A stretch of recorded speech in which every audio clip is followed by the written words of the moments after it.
This is Money Moves on VSiN, the sports betting network.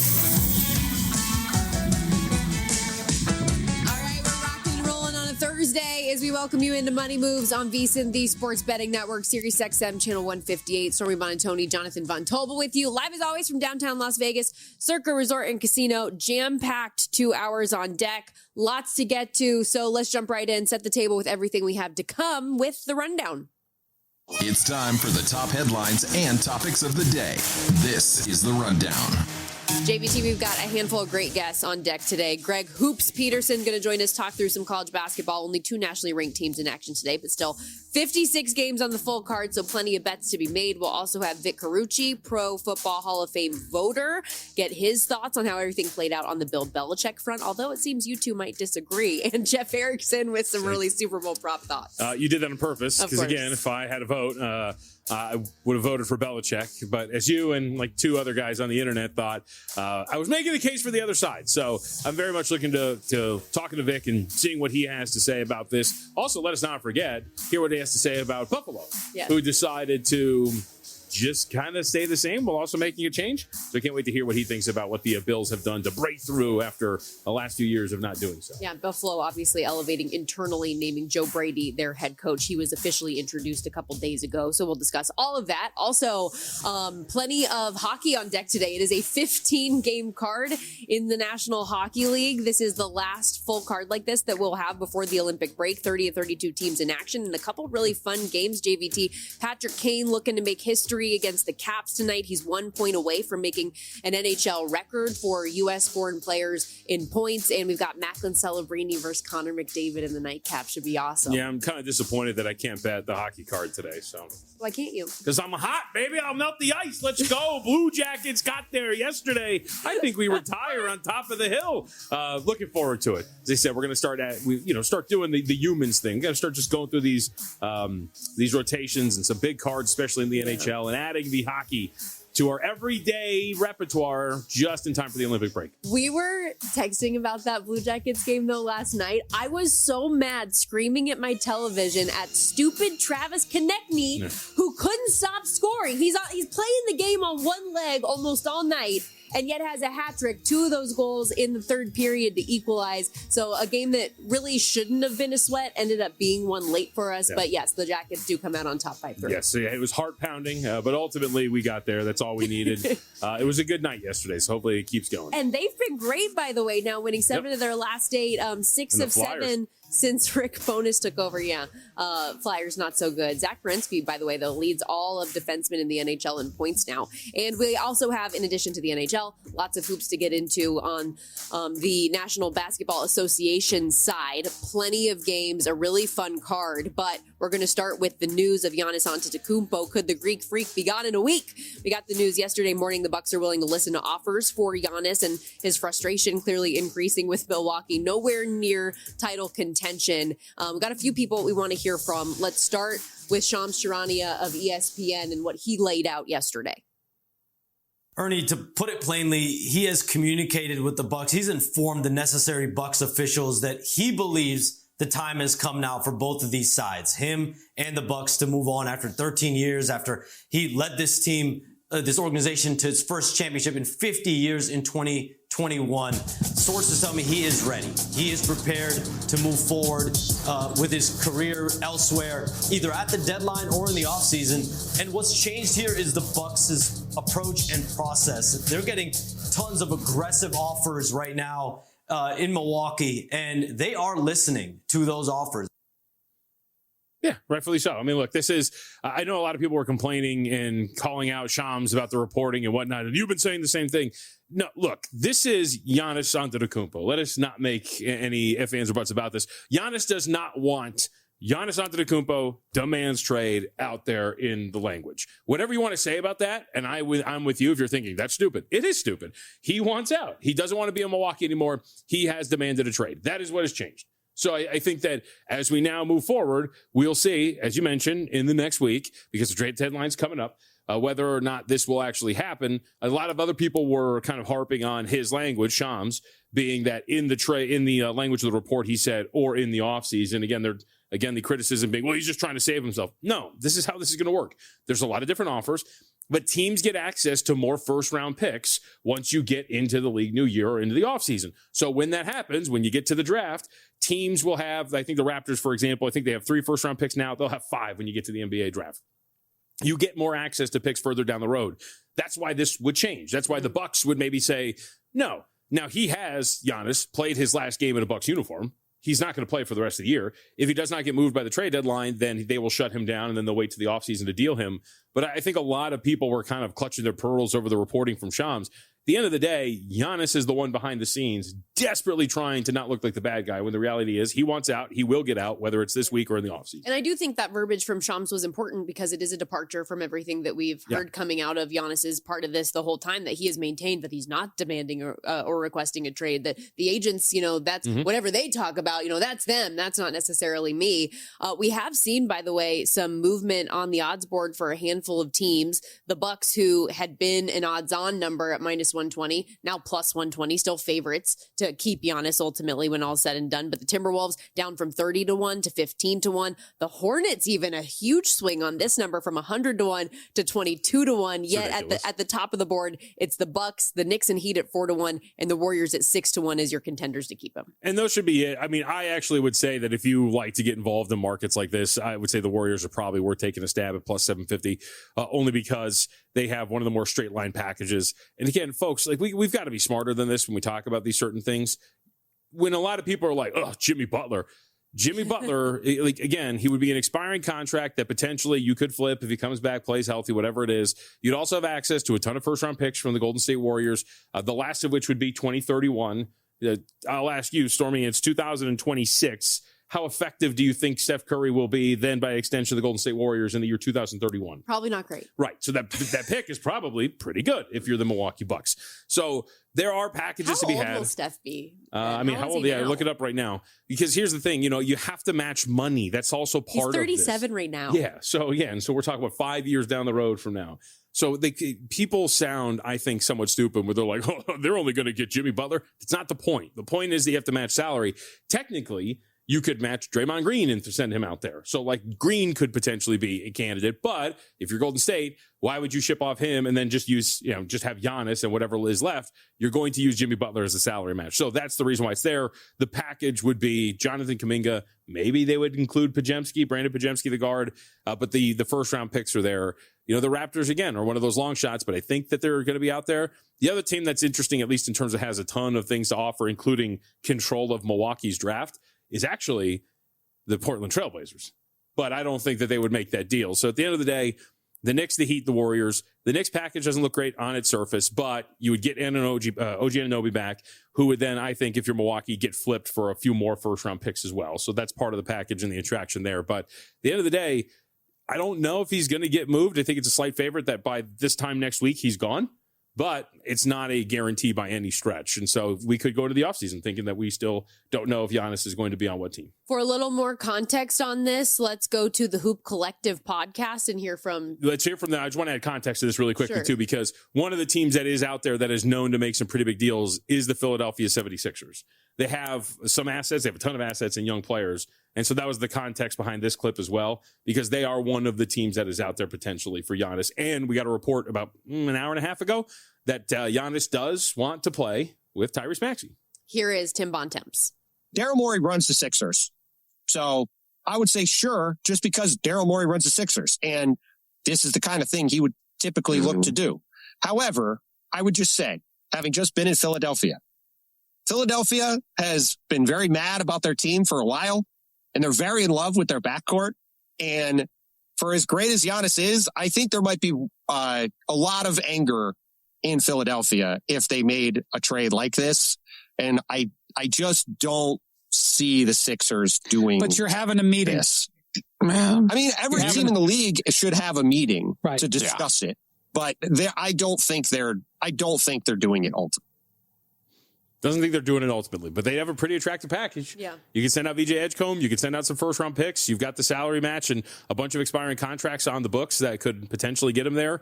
And the report today is that it is one of 2 teams that has been named by him outside of the Knicks that he would like to play for. Allegedly, one of them is also Anthony Edwards and the Timberwolves. So last word on this. Is there a team that you think is most realistic that could be worth a futures play on as of right now? I may have put a little bet on the Warriors at 50. Well, you did to win the Western after Conference. you were talking trash about it yesterday. I mean, if they go and get him, who knows? I don't think they're going to get him, but well, do you want to miss out on it? That's do you want to miss out? But I don't, because I will say, because you're right to follow that up. I was wrong. The more I thought about this, and I talked about this with Zach today on Harvard Handicappers, where you can get it wherever you get your podcast. I just don't know from Milwaukee's perspective what the attraction is in Kuminga and a bunch of picks. And I guess at the end of the day, the back end of those selections, as we said, 2031 is a little bit more attractive. That could be a bomb. And I think in this same podcast, Bontemps, and then they made the great point, look at the Los Angeles Clippers. The Oklahoma City Thunder traded for Shai Gilgeous-Alexander and all those picks, and they flipped Paul George. The thinking being that they had control of the Los Angeles Clippers draft for years to come. For all they knew, they were going to be winning titles for forever because it was going to be Kawhi and Paul George. That didn't happen. So what if that happens here for Golden State and this thing falls apart as well? It's kind of a little bit of a gamble. That back end pick's pretty expensive, but also at the same time, maybe these others actually pan out to be pretty good too. And I did not think about that yesterday. That just cracked me up after the points you made yesterday. No, I think I was wrong, yeah. Milwaukee is in action tonight, by the way. They are laying 2.5 against the Wizards. That's a game we'll preview later when we get through the entire card. Bucks 3-12 straight up in games without Giannis this season. Did you know Milwaukee is 12th in the East behind who? The surging Charlotte Hornets, who again get another dub on the win-o-meter yesterday. We have so much more still to get to. We're just getting started here on Money Moves. Stick around. More in the NBA, some college hoops, interesting notes, and of course, with the Super Bowl upon us in a little under 2 weeks, we're having our initial injury reports revealed. Don't go anywhere. So you're listening to this podcast because you want an edge. But what if I told you you're only halfway there? You've got the mindset. Now it's time to get the toolkit to match. Here's the thing. Pro bettors spend thousands on data and tools. But what they don't want you to know is that you can get the same edge for a fraction of the cost with VSiN Pro. VSiN Pro gives you access to expert picks, public betting data, prop projections, powerful tools, analytics, and more. Just tap the link in the description and see why thousands of bettors are already using VSiN Pro to cash more bets.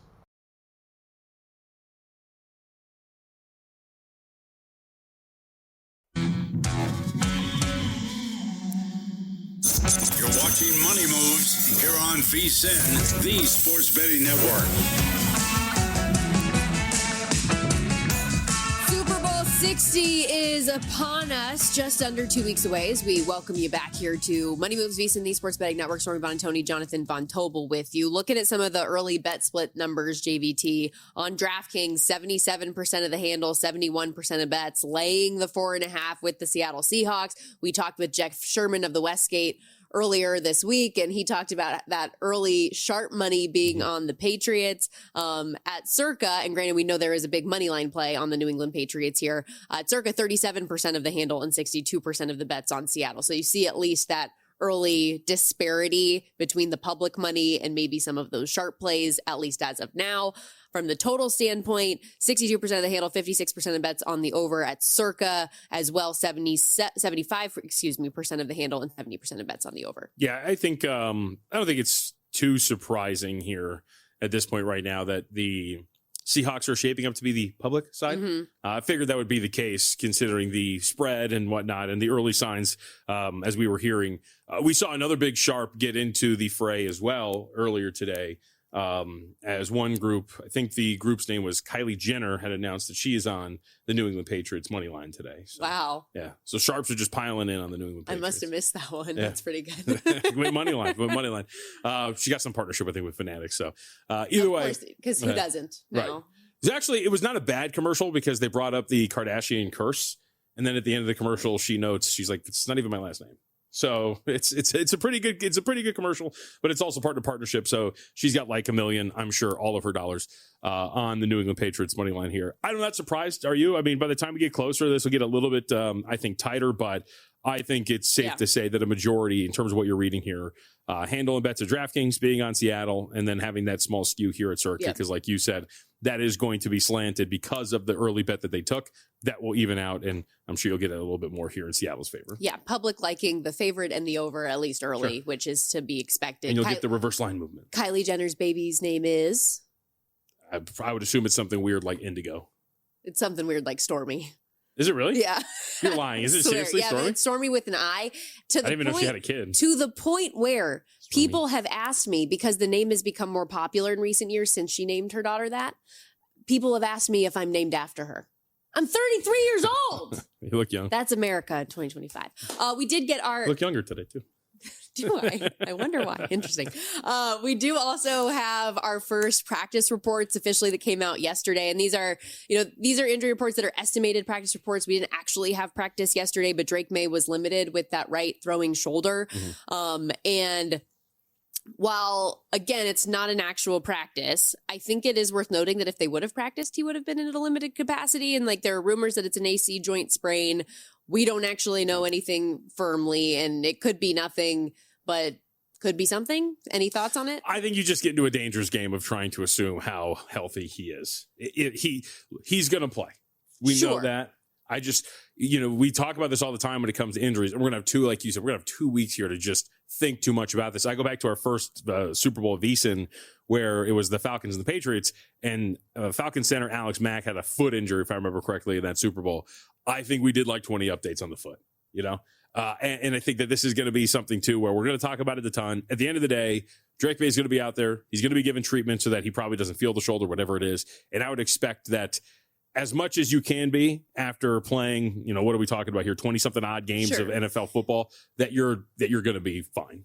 And I mean, Vrabel was on local radio earlier this week saying too that he thinks it was maybe a little bit overblown, all the talk about Drake May's shoulder, and that at this point in the season, who isn't a little bit banged up. But I bring it up because just thinking about how the offensive line has struggled at times, he has been sacked 15 times in 3 games in the playoffs, fumbled the ball 6 times, and now you're facing another top defense. Could this be something that could have a lingering effect? Now, you do have the added rest, of course, with the long layoff before the Super Bowl, but just something top of mind. Also, linebacker Robert Spillane and edge rusher Harold Landry, both listed as DNPs, did not participate on the early reports. Mac Hollins also limited. For the Seattle side of this, Sam Darnold still on the injury report with the oblique.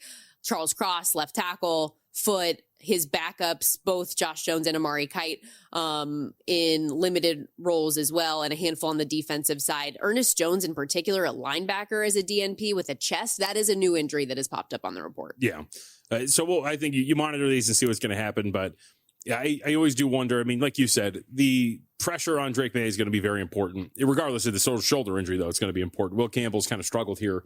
And that's going to be front and center with what's happening in this game when they finally get to it next Sunday out there at Santa Clara. So I would expect that most all of these guys are going to be ready to go by the time we get to the Super Bowl. And even so, when you're talking about these athletes at this level, you're probably going to kind of gut through whatever you've got to play in a Super Bowl, regardless of what's going on with you. So as we get ready for Super Bowl 60, by the way, we've got a big game 60 deal to match going on at VSiN right now, where if you come join us, you get $60 off your VSiN annual pro subscription. Gets you full access to everything we do with the website. That's all of our articles, the daily best bets, the exclusive betting splits, the Opta AI projection tools that we talk so much about on the program. Use our promo code MONEY.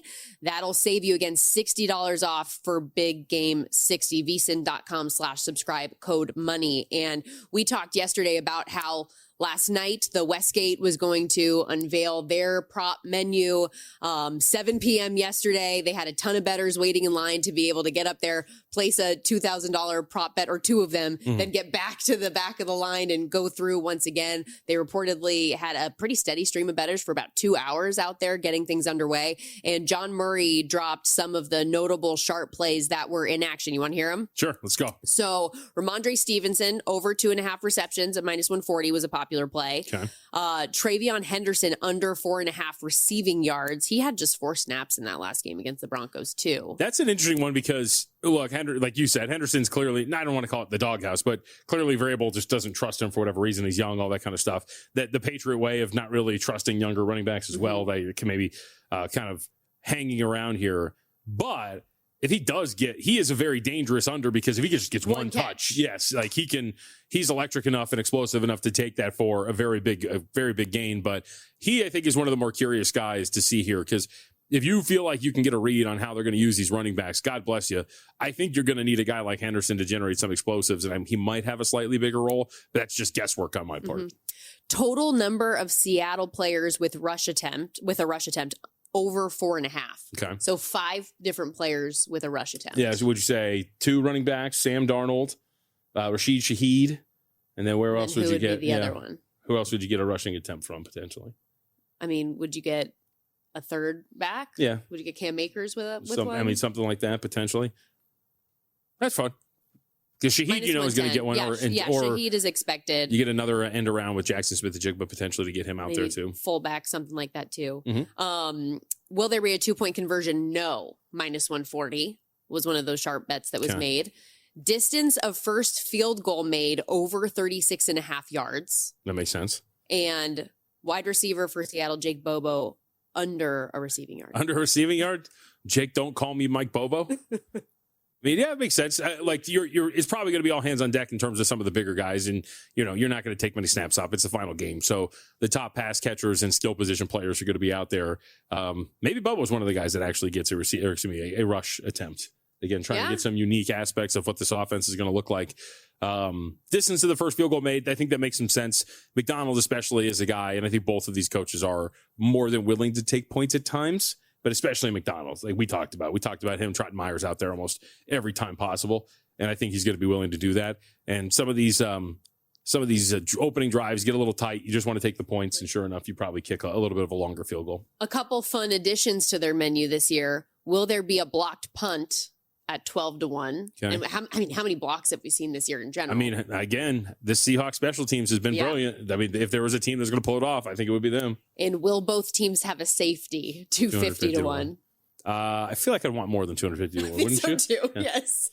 Yeah, we'll go over some of the cross-sport props tomorrow because Westgate does have a ton, and some of the others as well. I do like to every year bet the ones that I've discussed that I got up there too. So that'll be fun. Will a team convert a 4th down in their own territory?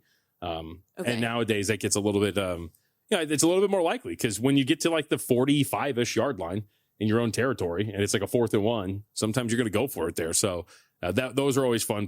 Types of bets like that during the Super Bowl are always fun to sweat out. Do you like getting into, because I mean, I'm cheesy and I like the novelty props and I think they're fun. Like I like diving deep into the Gatorade numbers and the national anthem stuff. Do you care I'll do about halftime any shows. of that? I like halftime show Yeah? stuff. Yeah, especially if it's an artist I know, obviously. Like last year got really into the Kendrick Lamar stuff. Bad Bunny this year is going to be fun.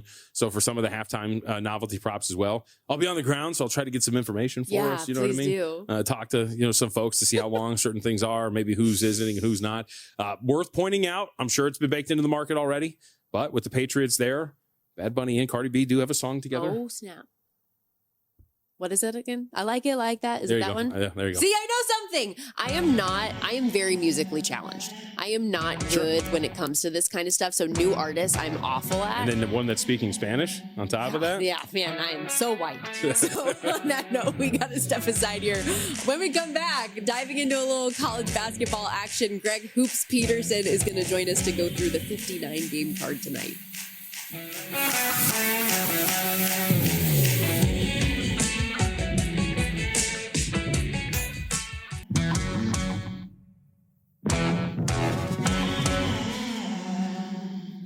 You're watching Money Moves here on VSiN, the Sports Betting Network.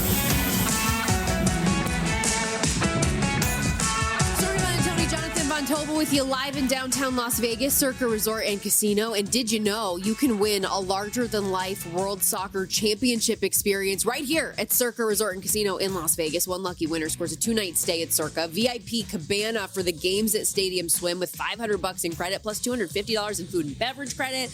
Arrive in style with limo transportation and celebrate with cocktails upstairs at Legacy Club. Enter now. Kick off the World Soccer Championship at Circa Resort and Casino. For giveaway details, head over to circalasvegas.com. That's circalasvegas.com. Our own Danny Higgins and Billy chimes in on Twitter. Danny texted me. We were talking about the total rushers for the Seattle Seahawks and listing off a few.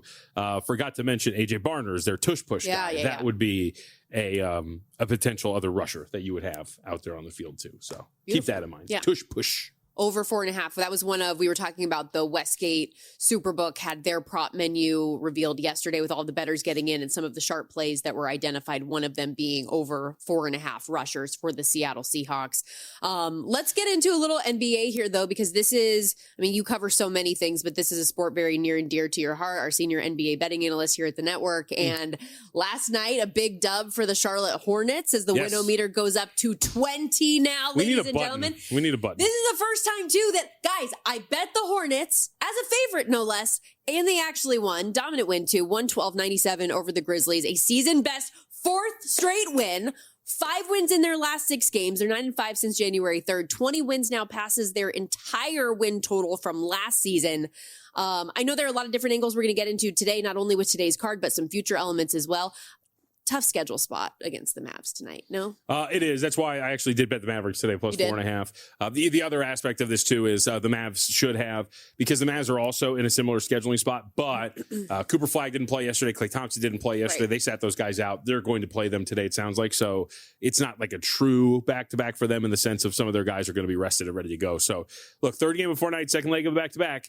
Hey, we'll pose the same question that we have been for this Hornets team this whole time, which is, if you're big boys, let's see if you got it. And you can come out here after a big blowout win in a bad scheduling spot and get it done. But I'd venture a guess that the Mavericks are in a decent scheduling spot too. At the very least, cover. Because look, hey, get the best of both worlds. Yeah. You win a clutch time game here, win by 3, don't cover. Mavericks are, but win the game. But this is, definitely a tough spot. And we've seen it all the time. How many times have we tried to kind of fly in the face, or at least I have, of a scheduling situation and it goes awry? So that's why I went with Dallas here today, plus 4.5. Well, and to that point, those 4.5s getting snapped up. We're seeing 3.5s in the market where things go now. Kudos to you as well. Last night, get a dub with the Cavs over the Lakers. Never really a sweat after the halftime break. Yeah. They win by 30 in LeBron's first game at Rocket Arena since 2024. 129-99, the win for Cleveland over LA. Yeah, so I think we need to have a conversation here about the Los Angeles Lakers for the most part. The fake good team in the NBA. I've called the Knights in hockey the fakest good team. This is truly a fake good team. You fall to 28-18. You have been outscored by 0.6 points per game by your opponents so far this year. Your losses consistently are blowouts. Your wins are consistently in tight clutch time situations. This is a team that is really, I think, struggling for the most part when you look at their overall makeup. They're a bad defensive team. And what did we talk about yesterday with this squad? When you look at the bad teams that they play, they'll go in, they'll show up, they'll beat them. They have a winning record and a good record at that against teams that are below 500. But then after that, it's an absolute nightmare. The Los Angeles Lakers, in terms of average plus minus in losses so far this year, Stormy, they are 29th in the NBA. A negative 17.3 point differential in their losses, surpassed, I guess you could say, only by the Washington Wizards at negative 17.4. The bad defense, good record in clutch time, and a really poor point differential in losses. These are all signs that this team is kind of skating by. So I wanted to bring this up to you. I think I mentioned this to you yesterday. I can't remember. I said this to somebody. I think that we're pretty set on who our top 10 teams are in the Western Conference. I don't think the Grizzlies are going to break through, especially if they trade Ja Morant. Quite certain the other teams don't want to make their push, the Jazz, the Mavericks. So if we're right, then we kind of mess with how we're going to do this. Well, certain spots, DraftKings and others, allow you to parlay play-in participants. So will a team participate in the Western Conference play-in? So I was messing with some of these things. You can see the odds here. A Lakers-Clippers parlay over at DraftKings. So again, just to participate in the play-in tournament, they're going to win it. They don't have to do anything. They just have to be in the play-in. You're looking at plus 205. But then I was looking around even more. MGM was off market. They're at 2-1 outright on the Lakers just to participate in the play-in. So I took a little piece of that. I think this is a play-in team. Through and through it is. And you can kind of parlay some of these together. Like if you don't think the Warriors are going to go get Giannis Antetokounmpo, well, then that's a pretty good leg if you wanted to throw it on there. Warriors, Clippers, Lakers as a parlay for a play-in tournament participation spot.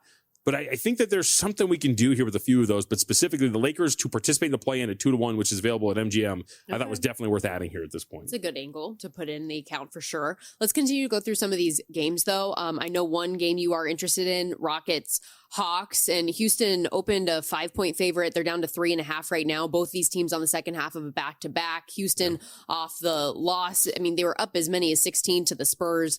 They lose 2-2 the last 4. Atlanta, meanwhile, trending up. They're 7-4 since trading away Trae Young and riding a 4-game win streak into tonight. This despite being a dog, by the way, in 3 of those games on this 4-game win streak. So a dog again tonight after being a dog and winning outright in Boston yesterday. Any threat of kind of a letdown for them potentially today? I think that's certainly possible. I actually bet this game under the total, and the markets definitely agree with me here. When I was on with Zach on Harvard Handicappers today, it was 225, and now we're down to 222.5.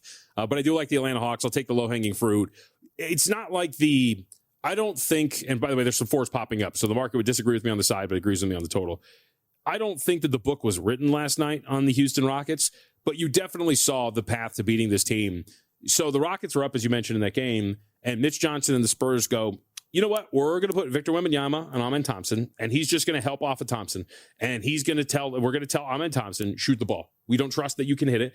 And at some point in that game, Amen Thompson, just freaked out and wouldn't even shoot the ball. There's a great sequence where you see nobody around him. He goes to take the shot and instead dribbles into a handoff for Kevin Durant, who then, of course, gets a contested look off and doesn't hit it. This Rockets team spacing is an absolute nightmare. They can't shoot the ball. Their half-court offense is a bit abysmal. And the Atlanta Hawks are a pretty solid defensive team. I'll trust that at home here in this spot against the Houston squad that has struggled on the road, that has really poor spacing. I think it's going to be a rock fight here. Thus, under the total and the dog today, I think it's playable. So obviously, I played plus 3.5. I think it's playable here still at 4, which is starting to appear right now. And the Houston struggles on the road, 12-13 away from home, 9-12 ATS as a road favorite as well, and haven't really been covering much in general lately. So I don't hate that. 1-3 ATS their last 4, 3-11 against the number the last 14. It has been a pretty brutal stretch for them covering numbers. No, it has been. I think that they're a team that maybe you want to look at and say, hey, do they change their minds on going to get Giannis Antetokounmpo just because everything is falling apart? They have all these injuries. They can't really add to them. So we'll see if that's the case. I don't know if it matters or not. This is only the 6th back-to-back for the Rockets this year. They're 2-3 ATS with no rest. The Atlanta Falcons, by the way. Did I say Falcons? We got football in the mind. The Atlanta Hawks, by the way, 5-4 ATS as well, if you like those sort of things with no rest. We have seen a flip of favorites in the Heat Bulls game as well. Chicago opened a 1.5-point favorite. They're now a 2.5-point home dog. Heat in a bounce back spot, lost by 9 as a 3.5-point favorite at home to Orlando. People getting healthy for the Heat. Is Tyler Hero back? No. So did you see this? This was sent to me as well. I'm going to read this to you. Let me see. Foremost, Tyler Hero did not travel with the Heat to Chicago for tonight's game versus the Bulls. But I think what you're referencing here, there was a glitch in the NBA injury reporting system. Yeah. He had been listed as available for the Miami Heat, but he is not going to play. Apparently did not make the trip. So he is not back yet for Miami. So that matters. This is an added ride-in game, by the way. This is one of those rescheduled ones. For those who are wondering, where is it on the rotation? It's part of the ride-in games here. But I leaned a little bit toward Miami. Chicago's got some key pieces that aren't going to be out there. For Josh Giddey among them, Kevin Huerter.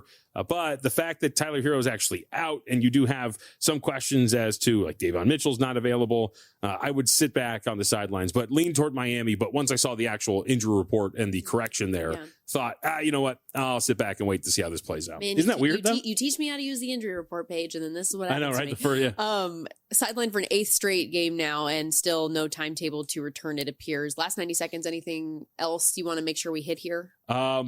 I'm going to try to ask the bad team to do good things for me, but it's against another bad team, so does that count? Let's go Wizards, man. Taking on the Milwaukee Bucks. Okay. They're catching 2 now. I took 2.5. DraftKings down to 1.5, but there's plenty of 2.5s out there as well. A little bit of the money line here too. I think Washington is a bad team, but they have at least got some young talent and some upside there. Milwaukee doesn't really have much going for them. Obviously, Giannis is not playing. I think this is a spot where you look at it and you go, Milwaukee, really? Without Giannis and the way this roster is constructed, deserves to be 2.5-point favorites on the road against really anybody? I just don't think that's the case. You do have some guys with some good, strong upside. And injury report, we do want Alex Sarr to be out there, so that's going to be a name to watch. Took a little bit of a risk because he is sick and questionable, but would expect that he's going to be out there. And if he is, would expect that the Wizards Wizards go off as a small favorite. And it appears people are like-minded with you in this, though, the way that this number is moved, because Milwaukee did open 3. There's still 2.5 out there, but 1.5's at some spots as well. We gave you the stat earlier, the Bucks without Giannis, 3-12 straight up. If you like the Wizards money line around plus 115, that price. We're going to step aside. Actually talking college basketball next. I teased Greg Hoops Peterson early. He will be with us after this next time out.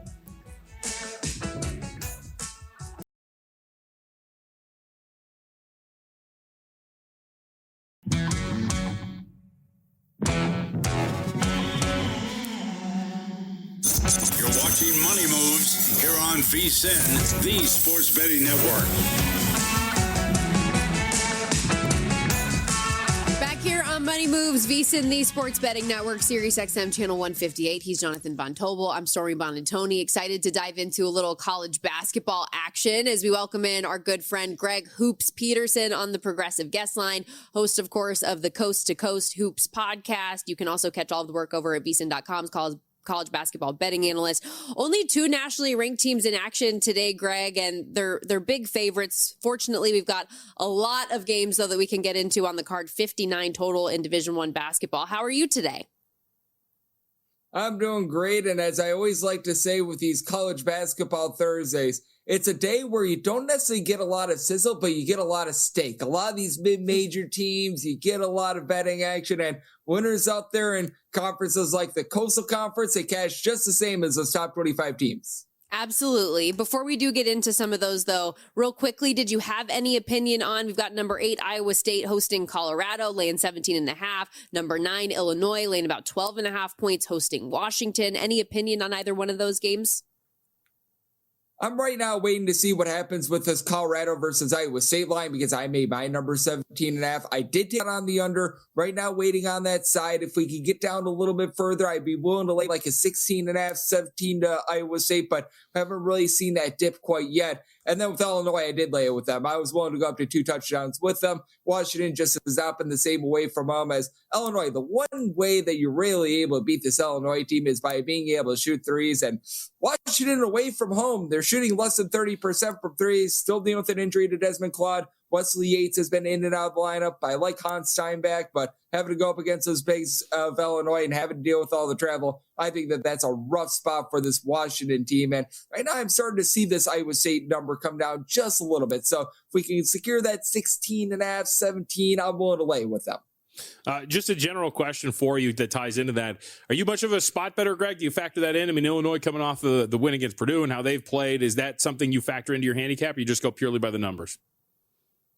You do always have to factor that in. And especially this week with a lot of these teams dealing with the storm, you've got some teams that are going to be playing some funky schedules, perhaps like 3 games in 6 days, 3 games in 5 days. Like we saw last week with Louisiana Monroe, they had to play a back-to-back because of the storms, and they got absolutely blitzed in both of those games. So you always have to be factoring in the scheduling spots. You have to try to take a look at perhaps some letdowns, a few look-ads, but at the same time as well, I feel like one thing that has happened with legalized sports betting, the value in these spots has gone down far, far more. And we have seen these spots be factored in much more. Like you could, before legalized sports betting, you could take a look at things and be like, all right, this is a spot that's really not being factored into the line. Now it has been over the last, I would say 3-4 years. So there's still value in it, but I think that the value has been diminished because the book is out on it much more.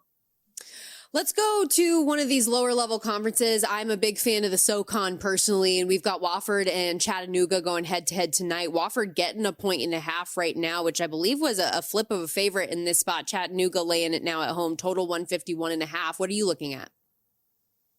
Yep, I was able to get Chattanooga as a very small underdog, and I still like them here at a -1.5. This is a Wofford team that has actually shot it quite well away from home from 3-point, shooting about 38% from 3, and these defenses are not great. Both teams are outside the top 300 in terms of points allowed on a per possession basis. You're not going to get some sort of track meet here. Chattanooga is hovering right around 300th in terms of total possessions frame. Wofford just inside the top 225, but that total of 151.5, I did take a shot on the over, mainly because this is a Chattanooga team that they love to go bombs away from 3. Over 50% of their field goal attempts come from 3, and with Wofford. They are outside the top 275 in terms of opponents' 3-point shooting percentage. They really give it up from the outside. For Chattanooga, other than Jordan Frinson, you really don't have that double-figure score, but you've got a lot of guys stepping up for this team. Chattanooga does a great job in terms of taking care of the ball as well, so I think just efficient enough to be able to get the job done. Willing to lay it here with them now being a very small favorite, and I like that over. Well, speaking of spots or situations, revenge, also one of those. We get a big-time spot here in the Big West. Hawaii and UC Irvine. Does Irvine get revenge as a 1.5-point favorite over a Hawaii team they lost to by 1 on the road about, 15, 20 days ago? Yep, zot for the Anteaters because I am in on them. These are two tremendous defenses, by the way. Hawaii is actually number 1 in the country. If you look at raw points allowed on a per possession basis, UC Irvine is 17th. But UC Irvine, they're so good inside. They're actually number 1 in opponents' 2-point shooting percentage. And for Hawaii, this is not a great 3-point shooting team. They only shoot as collective about 32 to 32.2% from 3-point range. And I think what is going to be a big factor here, taking care of the ball. With this Hawaii team, they are outside the top 320 in terms of turnovers on a per possession basis. Not that Irvine is the world's greatest team, but they're more around about 215th, 220th. I think that those clean possessions going to be big here. Hawaii, they've been tremendous in guarding the 3-point arc, but that's not UC Irvine's game. UC Irvine, they like to pile drive the ball down low. They like to be able to utilize those bigs. They've been able to get a lot of production out of Jurian Dixon in the backcourt as well. I think Irvine does get that revenge, and Hawaii, they've been much better away from the island in recent years, but I think that this is a little bit of a tough spot. Took a shot here on Irvine as a very small favorite, and with these two really good defenses, I like that under. VSiN college basketball analyst Greg Hoops Peterson joining us here on the Progressive Guest Line. You can follow him on X at @GUnit_81. And of course, the Coast to Coast Hoops podcast. UNC Asheville isn't great. They haven't been this season. They're sub 500 team, yet they're laying 8.5 points today. Why is that? Because Gardner Webb is so bad. Do you think that number is reasonable? What did you make it? I made UNC Asheville a 24.5-point favorite. And again, UC Asheville is not this world beater team or anything like that. You don't have the guys that were able to lead them to the NCAA tournament a few years ago. But that said, you take a look at the Gardner Webb, just statistics numbers. And if you have your green for good, you have your red for bad. It's just a sea of red with these guys. They're in the bottom 5 of the country in terms of both points scored and points allowed on a per possession basis, getting blasted on the glass, where this UNC Asheville team has been so bad, has been taking care of the ball. They're outside the top 225 in terms of turnovers on a per possession basis. Guess what Gardner Webb doesn't do? They don't generate any turnovers whatsoever. And with an Asheville team that shoots 37% from 3-point range, top 50 mark in all of college basketball, Cameron Taylor's able to give you 17 points per contest. Toya Solomon has got all the versatility that he does. I think that this UNC Asheville team is going to be able to go out there and just pretty much stomp on a Gardner Webb team that earlier this year on their home floor against Division II North Greenville gave up over 90 points. I am in on the over, and I'm in on Ash playing a ridiculous 17.5 to 18 points. Well, speaking of sea of red, that's also what you see when you look at Penn State's profile. Is it really this bad, catching 7.5 on the road against Northwestern? Yeah, it's pretty bad with these guys, and I am willing to lay up to pretty much 7.5 here with Northwestern. Wouldn't want to be going much further with this, but the one thing that Northwestern does a really good job of, they take care of the ball. They're a top 2 team in the country in terms of fewest turnovers on a per possession basis, and with Penn State, you've only got one guy on the roster that gives you over 4 rebounds per game, and that's bad when you consider that Northwestern's forte has been not allowing teams to pop it from 3. They're a top 50 team in terms of opponents' 3-point shooting percentage. I did take a shot here on the over as well because this Penn State team is just absolutely getting run out of the building down low. Penn State is actually efficient with their 2-point shooting percentage. They're a top 65 team there. They're outside the top 3 with regards to opponents' 2-point shooting percentage. They allow so many open looks from 3. They're one of those classic teams that gambles for turnovers. If they get a turnover, great, but they're outside the top 265 with that regard. They're outside the top 65 with that regard, and then they give up a lot of open looks from 3 as well. Northwestern has Nick Martinelli out there on the floor. He's been able to give you 22+ points per contest, so I'm in on Northwestern, and even though it's going to be a rather controlled game, with the way that Penn State has been so inefficient on defense, I like that over. Let's go back to the SoCon here real quickly because another one, just looking through your handicapping chart today that you had a pretty significant advantage in, was East Tennessee State hosting Western Carolina. They're laying 10.5 at home, but it looks like your number is about 15.5.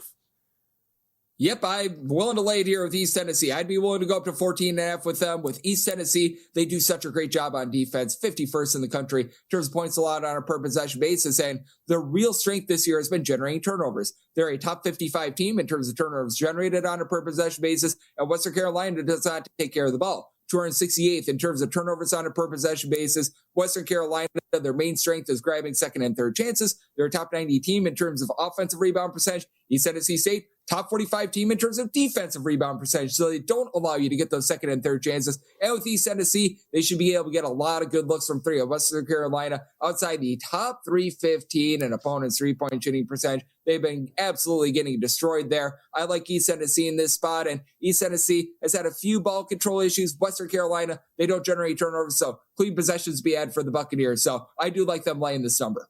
Greg, you're the man. Thank you so much for the time today. We appreciate it. We'll see you next week. Always appreciate you guys. Thank you. Greg Peterson, everybody. Check out the Coast to Coast Hoops podcast and up on vsin.com as well as on Greg's X account. Again, at gunit_81. He has that full spreadsheet each and every day of what he has made the side and total for every game on the college basketball card. So make sure you are locked in and have that available to you each and every day.